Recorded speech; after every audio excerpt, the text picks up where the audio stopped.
I want to get us started this morning. So the first thing is this is going to be interactive. Okay, we are not going to just sit here because if you do, you're going to go to sleep. It's 10 o'clock in the morning, and this is LA, and no one gets up at 10 o'clock in the morning on LA.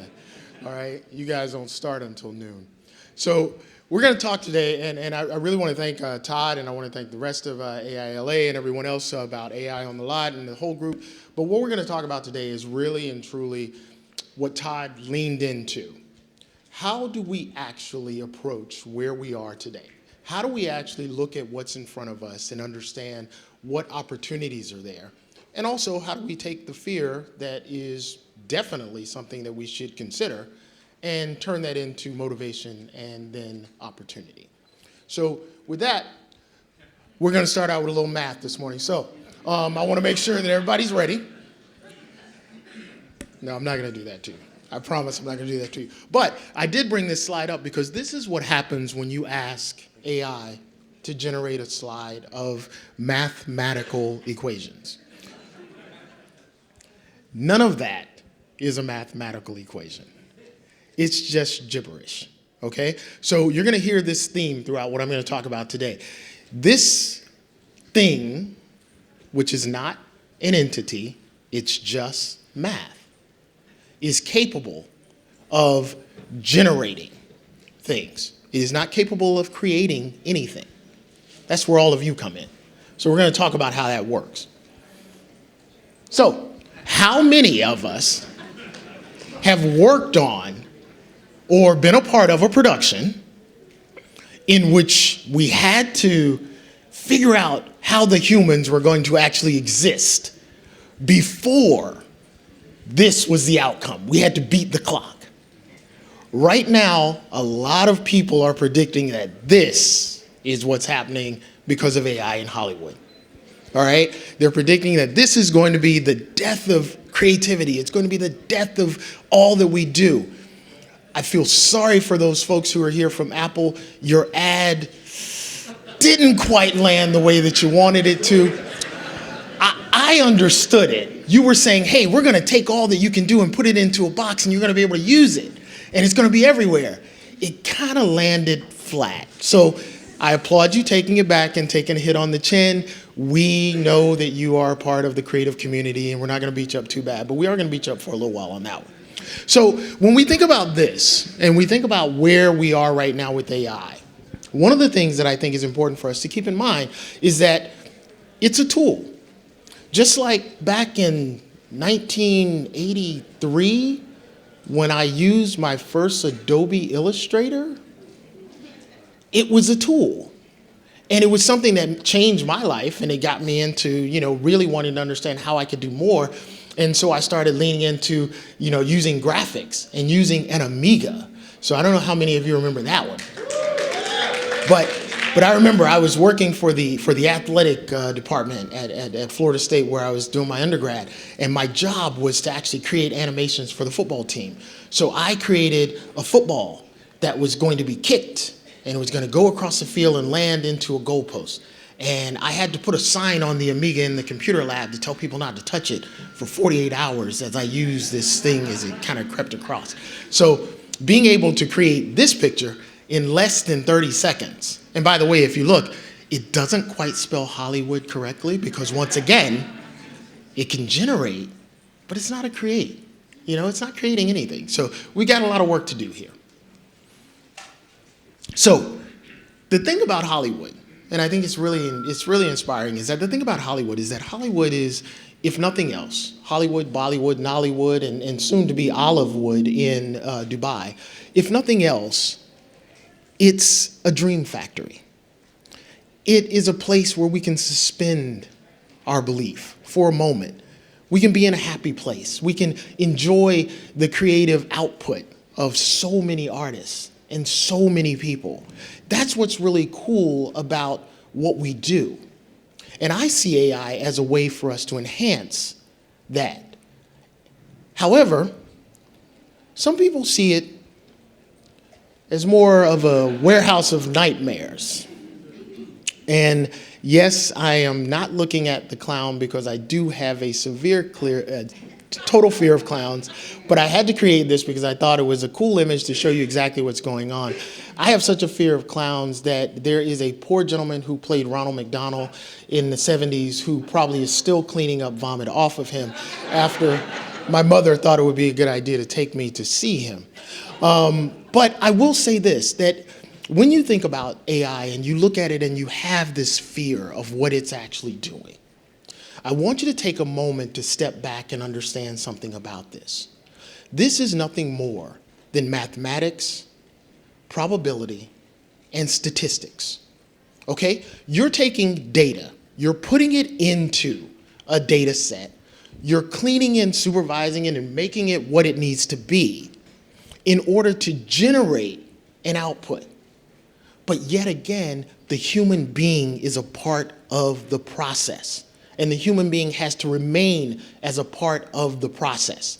At no time is this going to be able to take over and do something by itself other than learn. So the actions that you put into these systems, that's what's really important. It's not so much about the fear. So I want to normalize this a little bit for you. I want to hopefully take a little bit of the fear away, and I want to get you excited about what you have the opportunity to do. Now, this is where I want to take you. Okay, we're going to get away from the warehouse of horrors, and we're going to go to a lovely happy place. And that happy place is when we think about all of the production workflows that have been in place for over 100 years. You know, filmmaking has been around for over 100 years. The big studios celebrated 100-year anniversaries last year, and that's all great and well and wonderful. But people often say, why do we have these 100-year-old processes? Well, the truth is they work, and that's why they still exist today. However, if there's a way for us to enhance what we do, if there's a way for me to give you the currency in which I work in, which is time, then that's a way for you to have more time to create. And if there are any CFOs in here, I'm going to make you angry because I'm going to tell you that I'm not going to save you money. I'm never going to tell you that I'm going to save you money. I'm going to save you time. Now, what you do with that time, that is up to you. And hopefully, that's up to your creatives. Because the more time that you give a creative, we all know if we worked in post-production, the more time they're going to take. But what we also know is that the product genuinely, most of the time, 99% of the time, is better because you took that extra time and you took that moment to think about it a little bit more. Well, that's what AI does. It gives you time. So when we think about the production pipeline as it is today, please understand that it is going to look different. And I can promise you that it is not going to look very much like what we have in front of us right now. That's why so many people are concerned about Hollywood crumbling and Hollywood coming down and so forth. But what's happening is that, like a farmer, sometimes you've got to burn the land to build the nutrients back up. So some of the land is being burned, but the good part of it is you still need the farmer to go and put the fire out. So all of those folks who are thinking that, oh, AI is going to do this, it's going to take my job, and it's going to do all these different things, think about it that it's going to give you an opportunity. And that opportunity is going to be to pivot, to take a look at where this technology can actually take you and what you can actually do with it, because it is foundational, just like mathematics, in every single thing that we do. So my company has 4 verticals, and I'll talk about that later, but we're involved at AI as a base level technology. So when you think about math, and we'll talk about that too, you think about the fact that it is everywhere. As I stated, you're witnessing a rebirth. You're not witnessing a destruction. You're witnessing an opportunity. You're being a part of the actual factory that will become a dream factory again, and you're going to be a part of it as long as you don't run away. So, I had to put the baby in because with all of this, I do acknowledge that this is exciting. It is extraordinary time, but like many of you, I do have concerns. I am fearful, of change. I mean, we all are. I'm an empty nester now, and that was a change. Being a dad for 30 some years, and all of a sudden it's like, what the heck do I do with all this time that I have now? So I said, okay, let's go start a company, and that'll keep me out of the house, and that'll keep my wife happy. So that's what I did. But I was asked to make sure that I put the baby in, because the baby was a part of one of my speeches a while ago, and a lot of people connected with the baby because what I said was that right now AI, it's like a toddler. Okay, and when you think about a toddler, we love them, and I do believe that God makes them cute so that we don't kill them as little beings. But I will tell you that they can be ferocious. They can be into everything. They can create wonderful moments, and then they can truly create moments of utter chaos. And now, as a grandfather, I get to give them back. So I'm excited about that. But the baby here, this is AI, this is where we are, but unlike a toddler that goes through the maturation process, AI is skipping over years daily. So while it was a toddler a few months ago, it's somewhere around the 6-year-old age where the questions now become why. To every single thing that you think about, everything that you do, the question is why. So why are we so focused on AI? Why are we now in this time and space? It's simply because the compute power is able to keep up with what AI has always had the capabilities of doing. Some of you may remember that AI and machine learning and deep learning, none of these things were new. This has been around since 50s and 60s. Once again, it goes back to mathematical computation.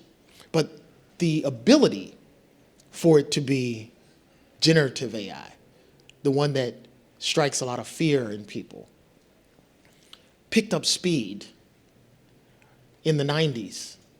Yeah, all the way back in the 90s. And then it kept going. But now the compute power is there, and then OpenAI made it very easy for all of us to participate.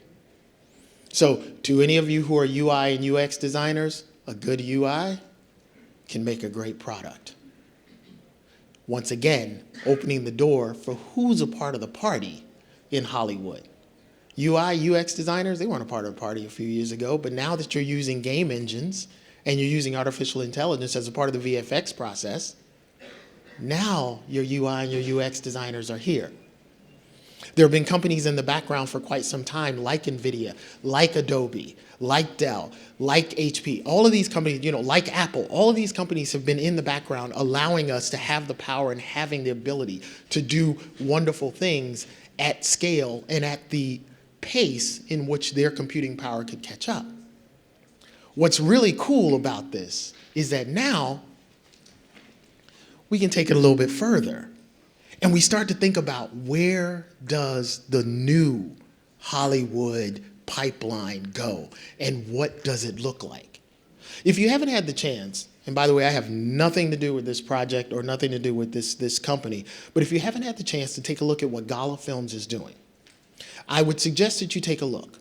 Because Gala Films is showing us a preview of what the new pipeline is going to look like and what the new Hollywood could actually look like. It's really interesting because they are using that word that all of us used to laugh at a few years ago because everybody was using it, blockchain. You remember that? Everybody was all crazy about blockchain. Everybody's like, where's it going to go? What's it going to do? Well, blockchain is finally getting its legs. And they're using blockchain for distribution, but also blockchain for monetization of the content. This is a freemium platform. And if you haven't had a chance to take a look at what David Bianchi and Exertion 3 is doing with the new technology, blending it with traditional production pipeline processes, then I suggest that you do. The other cool thing about it is that just the other night we were watching the FYC for Razer, and David was so excited about speaking about it, and he talked about the fact that in the room there were 700 people who also worked on this production. So if you are an executive and you are in the mindset that AI is going to make human resources expendable, I would suggest, and respectfully, I would suggest that you surround yourself with more educated people about the process and people who are going to tell you exactly how much the infrastructure would actually cost for you to integrate AI at scale in the way that you think that you're going to be able to do it, so that you can understand that, no, you are probably not going to release people into the wild. You're going to learn how to retrain people, and then you're going to actually probably have to throw a little bit more money at them to retain them, because they are going to be in demand. So, this is my executive of the future. So while I may not necessarily get another job with the studios after saying this, I am going to say this. Because if you look at what is considered below the line, or the creatives, or the artists, and you think that in some way AI is going to replace them, I would simply suggest that you think about the fact that if you give me 10 years of your financial performances, along with the data that is related to your films or your content output and its engagement with your audience,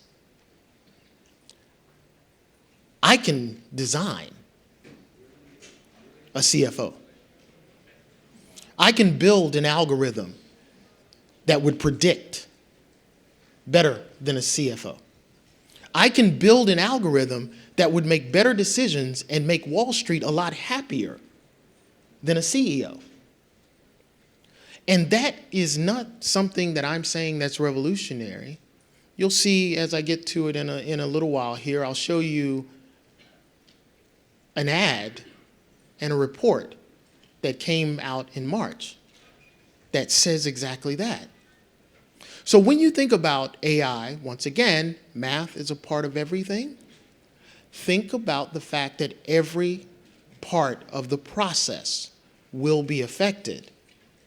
But don't think about it in the sense of replacement. Think about it in the sense of enhancement. And once again, getting back to the currency of time. So, with all of that I've said this morning, how many of you still feel like this? I need to see some hands here. How many of you still feel like, this is overwhelming? This is just a lot. It's a lot to deal with. And it is. So I acknowledge that. However, once again, I want to get us to the point where we understand that working with AI is going to be a part of our life. And to be honest, it was a part of our life long before ChatGPT. So if you had a smartphone, you were already dealing with it. If you were one of those cool people who bought one of those refrigerators that talk to you and tell you when you're out of things and all, you were already dealing with it. If you were on the internet in any way, you were already dealing with artificial intelligence, and you were dealing with machine learning, and you were dealing with all of these things. It was just sneaking in. So I would suggest that, one, we get on board, we have a little fun with it, we understand what it can do, and we understand where it can take us, and that's what today is going to be all about. You're going to get to see how you can actually use a lot of these tools as a part of the creative process. And you can see some of the things that are coming to us very soon from some of these wonderful companies that are here today to present. So, as we talk about this, STEM and STEAM, remember I told you we were going to talk about a little bit about generation versus creation, all right? Generation versus creation. I'm a man of faith. I don't deny that, and sometimes people laugh at me, but it's okay. I'm a man of faith, so I believe that humans can generate, machines can generate, but only God can create. Now, here's the funny thing about that. As a man of faith, I believe that I'm looking at a room full of people who are filled with God, whether you believe or not. A larger creator created us all. Now, I'm not going to preach. That's my grandfather's job, and he passed away a few years ago, so he's all right. So I'm not here to preach. What I'm here to do is to talk about why it's important that we understand this. Because science requires math, but math doesn't require science. Technology requires math, but you can do math without technology. 1 + 1 equals, there you go. All right? You're a computer. You did it. You don't need anything else. All right? Engineering requires math. Requires a lot of math. That's why it was fun to kind of throw that slide up at the beginning, because I know there are a lot of my engineering friends in the room, so they get it. What's really funny is that I am left and right brain. I'm both a visual artist and a creative, and I'm an engineer. I don't compare myself to Leonardo da Vinci in no way, shape, or form, but when you think about him, you think about a person who is left and right brain. He was a mechanical engineer. Yay, any mechanical engineers out there? All right, thank you, my people. And he was also an artist. That's what's really cool about math. Art requires math. When you think about mathematics and you think about image and visual generation, what's really cool about it is that it is nothing more than mathematics and the addition of lighting, shading, sometimes color, and shape and form and destinations and origins and all of those things. That's a part of the creative process. So all of you who are out there who are so fearful of math, you've been doing it the whole time. You just weren't paying attention. And that's okay, because that means that you had a really, really good teacher. And so, how many musicians do we have out there? Yeah, definitely my people. All right. Music, nothing but math. That's all it is.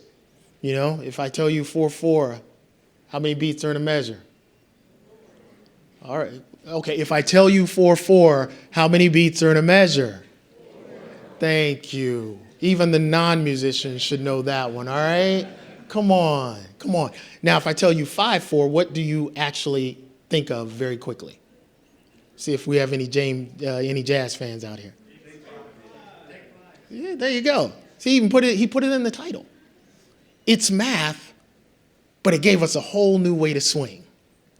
All right? So when you think about this and you think about what we can do with AI, think about it once again as math, and then think about it again as a way for you to generate creative starting points. Use it as a tool to generate an idea. Use it as a tool to help fashion where you want to take something and then take it there. Now, mathematically, what kind of math do you think it would take to create something like this? Told you it was going to be interactive. So what are we thinking? I'm going to get out of the way here so the people over here everybody can see that? So just think mathematically, what do you think? Who said geometry? There you go. That's the beginning of it. Now, who said calculus? All right, you're definitely one of my people. You get it. Now, what's cool about this is that you're using positive and negative space. When you're actually using probability to figure out predictive AI, you've got your negative and you got your positive. And then you have to figure out where those two blend and what comes out as the generation. So once again, we're getting back to mathematics as being the real key to what it is that we're doing. In no way is this magic. In no way is this an entity. Now, there are people who are talking about AGI, okay? And, there are people who are talking about post-AGI where they get into, I think they're saying SGI, ESI, all of these different things, okay? I will tell you, and you'll see that I am a part of the resistance, so I'm not really going to be one who's joining in the robots. However, I am going to be one that is understanding how the robots work so that I can figure out how to turn them off if they get a little bit out of hand and become our overlords, all right? So the areas in which we're working are changing, and I want to acknowledge that. Photorealism is real. This person does not exist. I generated this image about a week ago. Okay? If you are a still photographer, this is changing your world. However, if you are a still photographer who takes live events, this isn't changing your world because you're capturing a moment. And then once you capture that moment, you can add it to a model if you choose to, and you can generate from that model, and you can do something that looks like it, but that moment will never happen again. That's where still photographers are still important to what we do today. Now, photorealism. Your cat may not dress like this, but my cat, by the name of Jenkins, she prefers to be well-dressed at all times. So I asked AI to create a bunch of cats in suits and make it photorealistic. Now, when you look at that, I mean, really and truly, you can look at that and you would think that I set up in my house and dressed a bunch of cats. I did not. It's able to generate this. Mathematically, if you look, you can see how the cats are all aligned as well. So once again, we get back to structure. And that structure and the foundation of that is mathematics. And the cool part about it is that AI is a part of what we're doing, but it doesn't have to take over what we're doing. This lovely gentleman, once again, fashion photography. That's an area that I would actually be paying attention to, because the ability to create something this realistic and then put that kind of clothing on it and then give it the type of shading and lighting to show the texture in the fabric and to show the definition in the hair, which if you are in motion graphics or if you're in graphics creation, you know that hair and fabric have always been sort of the holy grail of what you're able to do. That's some of the cool stuff that's being done with AI today. So, animation. I'm a huge animation fan. I mean, if I could do anything all day, it would be draw and just do animation. That was it. Started out very, very early on doing claymation and all kinds of really horrible little things that my mother would be very, very kind to tell me that it was okay and it looked good. But animation is where I live, and animation is one of the areas right now, both 2D and 3D, that are being affected really, really quickly right now. Animation is a place in which AI is having just a tremendous effect. It also has the ability to change the pipeline. When you think about the financial aspects of a feature for animation, they are very expensive. They are very, very time-consuming. And it requires a meticulous amount of detail and attention to detail. So if there's a way to work through the process of enhancing that process and enhancing that pipeline, and once again getting back to the currency of time and saving time, that means that the production process and timeline for animations is going to decrease, which then makes studios happy and makes CFOs happy. See, I came back to you CFOs. I didn't want to leave you out to make you feel bad.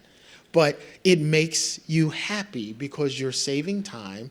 And if they choose, they can save money. But like, again, I'm not going to be the person to say that. But I think that animation it's ripe, it's fertile right now with so many opportunities. You know, just like visual effects. If we decide that we're going to go into the world of animation and take a moment to think about what's one of the most time-consuming aspects of the animation process. We have any animators out there? Yeah, what's the most time-consuming part of the process? Animating. That's it. Rigging. Rigging is one of the most time-consuming processes. And if you have a really good rigger, you really want to keep that person working with you. So right now, I want to show you something that this is actually from 2 years ago. And it is what NVIDIA was doing in the space of animation 2 years ago. And it's important that we see this because it's going to lay the foundation for a few other things that I'm going to show you in just a few minutes. So can we go ahead and play that?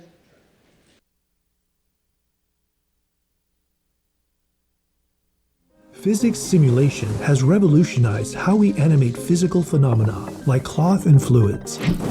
But animating characters remains a manual and tedious process. Traditional animation techniques tend to produce stiff and unresponsive behaviors. We are using reinforcement learning to develop more lifelike and responsive physically simulated characters.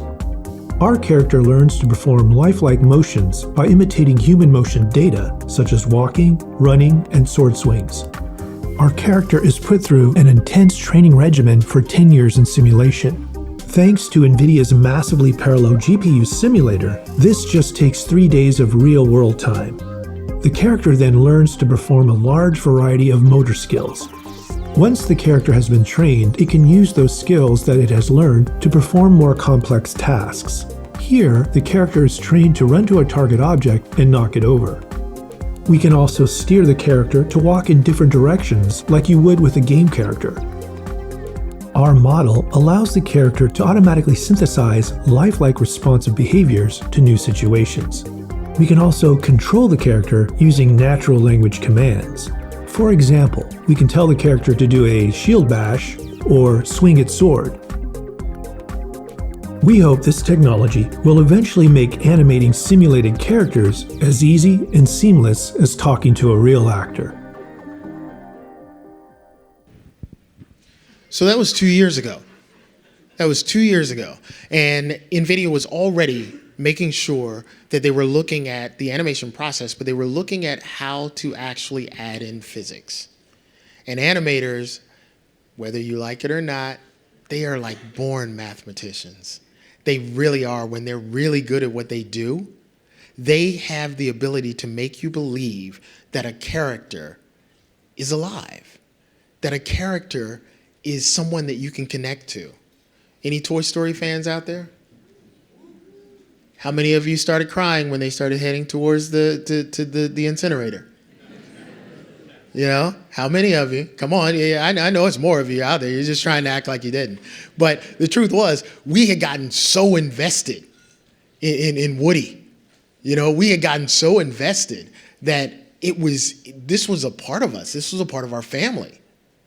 And what was really cool about that was that it was smooth in the movements. You know, what Pixar was able to do and what they did, it was smooth. And it was something that made those characters come to life. That's what's really cool about what we can do right now with AI. And it's really cool because physics is a huge part of this, but it's really taking away the tedious part of the workflow that is where AI can actually be a part of what we're doing. So how many of you know about Vigil? Yeah. That one came out a few months ago, and it's kind of changed the game when you think about animating still images and using video to actually animate those still images. So you can speed up your animatics, you can speed up your previs through using something like Vigil. Now that doesn't mean that you're not going to have to go back in and put in all your joints and actually put in the actual animation, but it does give you an opportunity to see where things can actually go with the pieces that you're working on. So let's go ahead and we're going to take a quick look for those uninitiated folks out there about Vigil.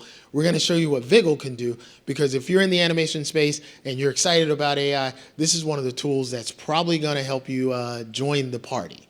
So let's go ahead and run that one.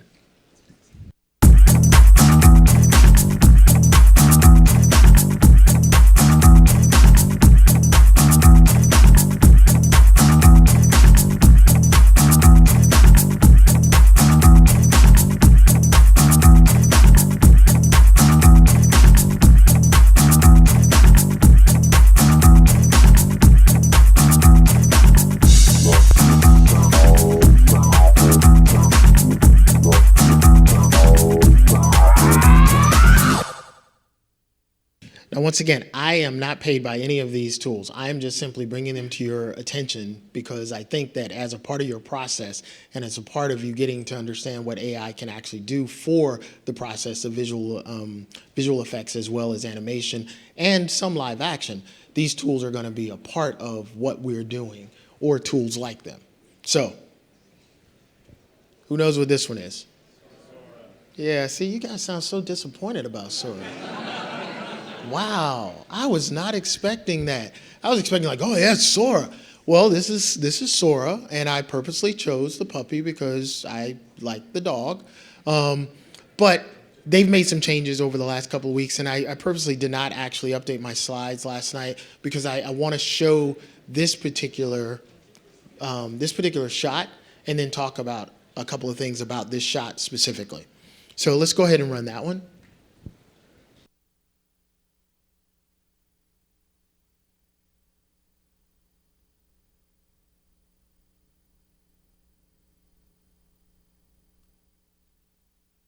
So one, you notice that it's a very short clip. So text to video is a very short clip. But if you look at the physics of the way that the dog's legs move, either he is the reincarnation of Michael Jackson and he is moonwalking forward, or they didn't quite get it right. Now, an animator could go in and actually take that same image and reanimate that and make the dog look a little bit more realistic. However, if you look at what they've done, and I do suggest that you all continue to keep up with all of these tools, and there are going to be so many more that you're going to learn about today. But if you actually go and take a look at how far they've come with Sora after this initial release, it is mind-blowingly frightening how quickly they are able to recode and readjust and get this to the point where it starts to be a little bit difficult to tell whether it's real or it's Memorex. Now, how many people out there remember that? All right. Once again, my people. Some of you probably still have cassette tapes. I know I do. So, now what's really cool is that we've gotten to the point now where we are actually creating films with AI. And right now, our friends Caleb and Shelby are over in Cannes right now. They're enjoying themselves. They're introducing the world to AI filmmaking and all this really cool stuff. So they couldn't be here with us today, but Caleb and Shelby, shout out to you guys. They have been doing some really cool stuff, and they introduced me to this next film. And if you have been on the internet for at least 5 years, this one is going to resonate with you. So let's go ahead and play this next one. I'm not even going to intro. I'm just going to let you see it. This next one's going to resonate with you. Go ahead.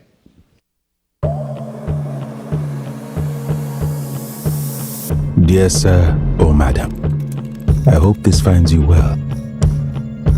My name is Adeola, the son of Adeyeye Enitan Ogunwusi, a distinguished figure within the Yoruba kingdom, hailing from a well-known family with deep historical roots in Nigeria. Recently, our family has encountered significant troubles. My father has been unfairly removed from his position due to a coup orchestrated by his brother-in-law, who has now taken control through evil means.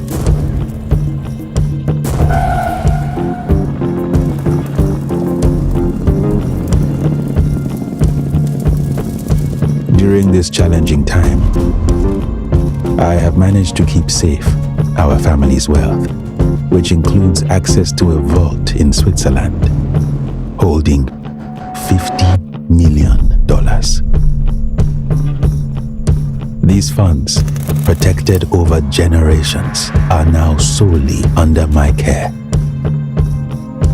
As days pass, those who betrayed us are eagerly trying to find me and the access codes I hold. However, I have kept them secure. If they were to find these, it would be a disaster. not only for our family's name, but also for the many people in Nigeria who benefit from this wealth. Your assistance is crucial.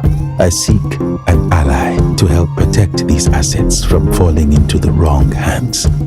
For your help, a fair portion, 25%, will be yours as a token of our nation's gratitude. Time is of the essence, and your quick response could change the fate of the Ogunwusi family and the future of Nigeria. I kindly request you to share your full name and contact details, alongside a commitment to maintain the utmost confidentiality regarding this sensitive matter. Looking forward to your urgent response. Best regards, Adeola Anuoluwakbo Ogunwusi.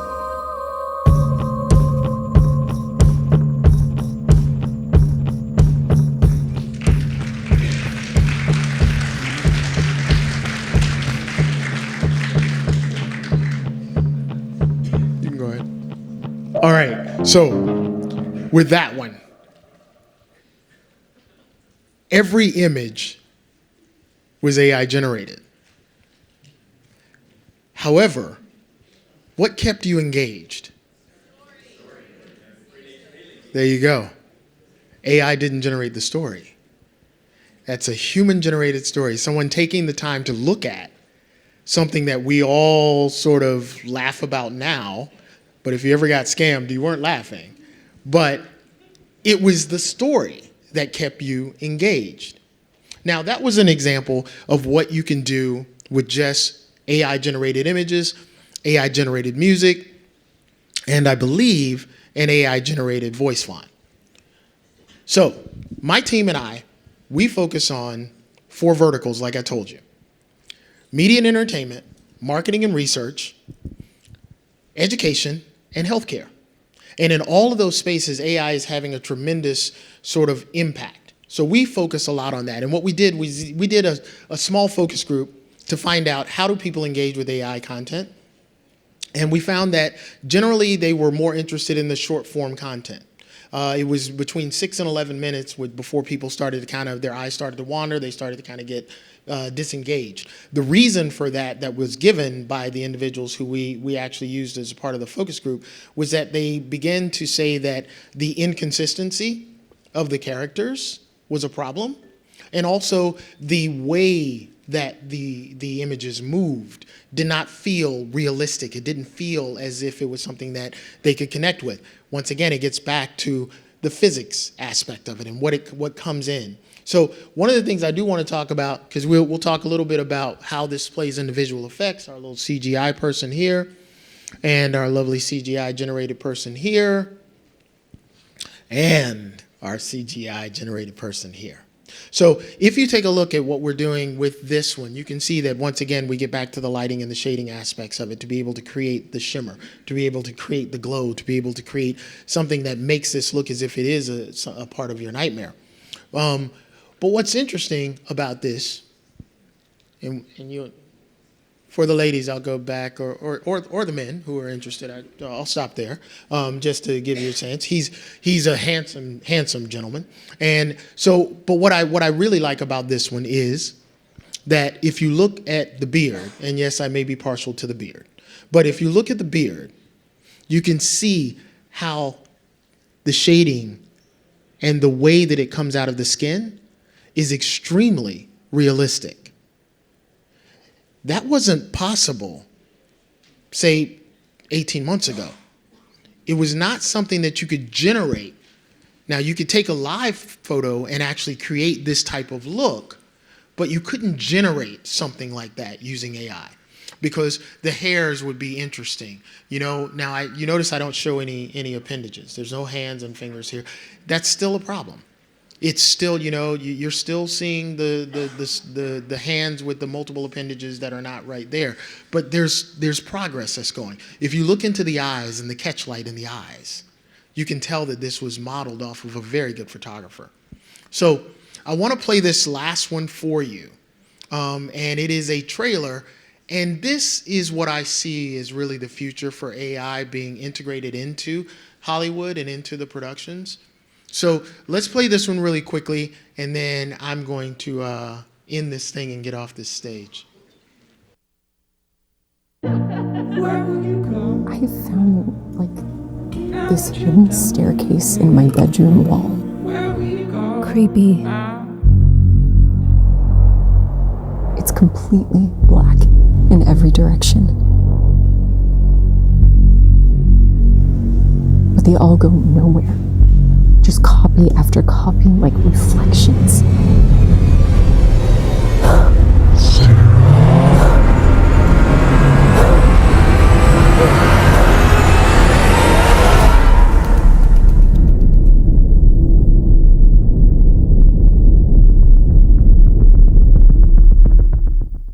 So that's a trailer for something that's coming in early 2024. We're a little late now, but this is another, and what David Clark was able to do is the combination of live action and AI.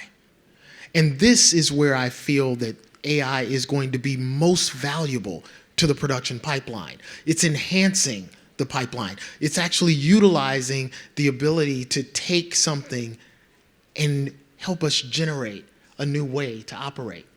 That's what's exciting about what's happening right now. And I'm truly, truly thankful for all of these companies and so many more that are a part of this process, because they're building the pipeline so that we can get to the point where we're no longer concerned about AI creeping up on us in the back as this guy's doing, but we're concerned about how much creativity we can get out in any other day. So if you get a chance, check out Runway's film festival. This is a bunch of films that they did, and these are the winners. There's 10 winners. If you get a chance, check it out. It would be good for you to do.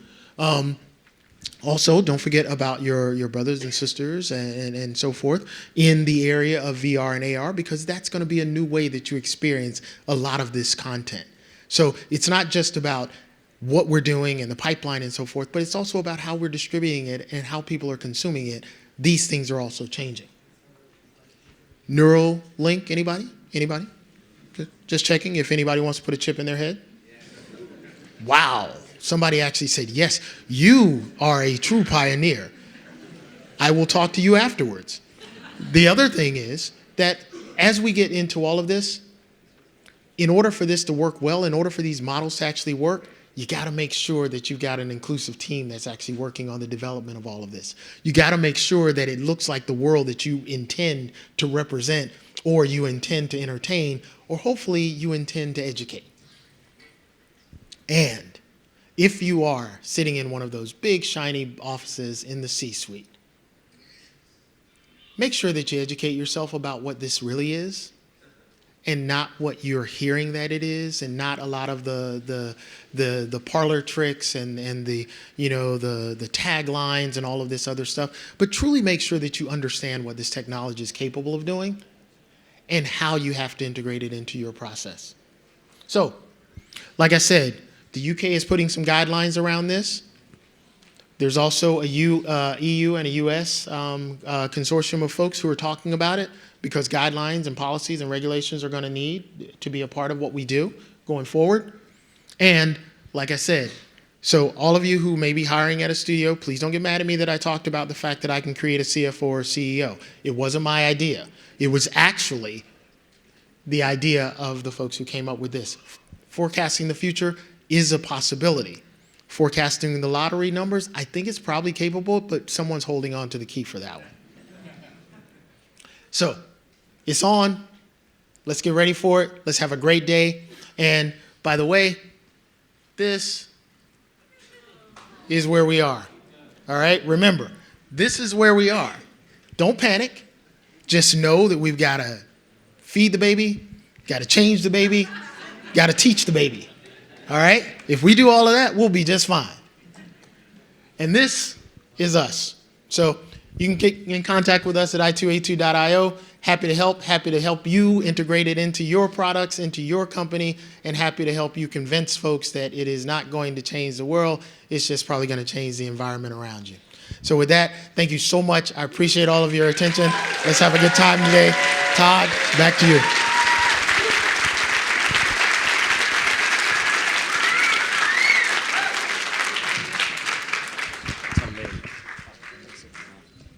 All right, give it up again for Renard. Woo!